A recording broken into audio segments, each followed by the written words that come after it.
Hello, mate. Hello, how are How you? are you? I'm doing fantastic. Yourself? Yeah, good, thanks. Very good. Look at you. You look fantastic, man. Really? Congrats. I Oh, know. thank So congratulations on the film you. as a producer and as an actor too. Yeah, So I want to know what drew you to to the role and to the film. of course. Well, it was just very clear from the first reading Mhm. as a company and with my producer hat on that this was full of incredible potential, you know. Zach had crafted an extraordinary story. There was this true crime element, this historical piece of storytelling that I knew nothing about. Mhm. The relevance, the unsettling kind of relevance to today's news and global sort of issue with this kind of behavior, this kind of the rise of the far right. And he had folded it into a genre. And what I loved was, you know, it reminded me, the potential was that it reminded me of films I grew up loving, the kind of studio movies of old that, you know, Friedkin would have made, or Lumet, or Pollock. And I just thought it was a great way of delivering this kind of a story. And then as an actor, it just felt like a role I hadn't played before. There were certain challenges. You know, I really like the idea of taking on someone of that period, a real man's man, a kind of grizzled, weary Mhm. agent who was mysterious in some way. Like you wanted to understand what had made him so fatigued, and so there were challenges all around, but it just felt like it had so much to deliver.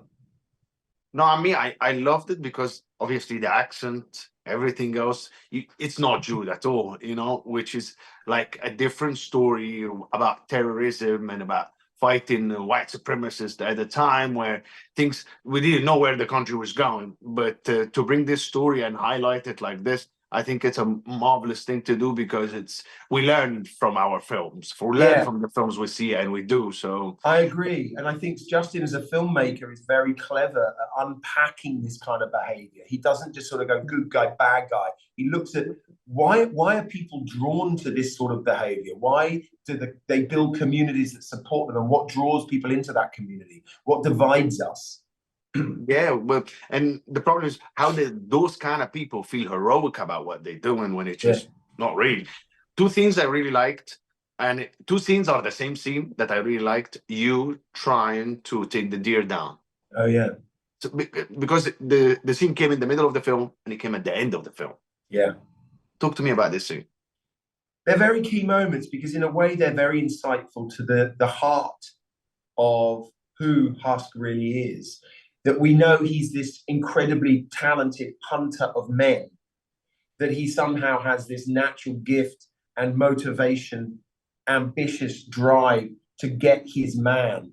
But in the wild, surrounded by the sort of epic mountains and the forests, he Hmm. questions himself. He questions the morality almost of taking a life.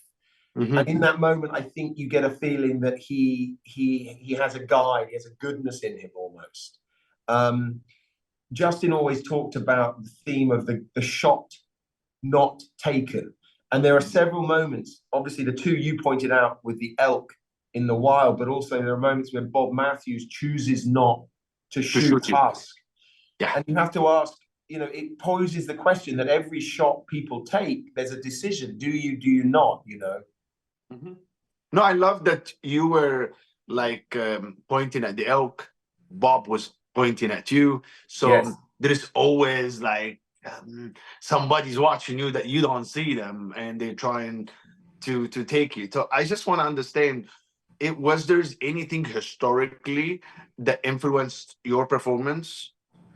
Um, so I drew a lot from the real agents. There were several agents who worked on this case in 1983.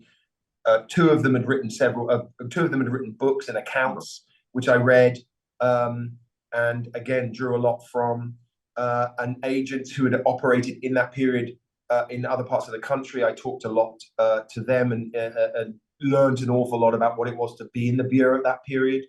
Hmm. Um, and really just sort of understanding the mindset of an agent in that era. You know, the bureau operated in quite a different way. And mavericks like Husk would have, you know, been emotionally involved in their cases. So there was a lot to draw on, because yeah, these guys, and lots of insightful films about cases like this around the country. No, I love the layers and the complexity of your characters. I love that you were carrying a lot of weight, but everyone is waiting for you to figure it out. Yes. You know, and you're still, so you could see it all in your face, but you still figured it out. And at the end, you didn't know if you were happy or not. So I thought it was amazing. You did great with it.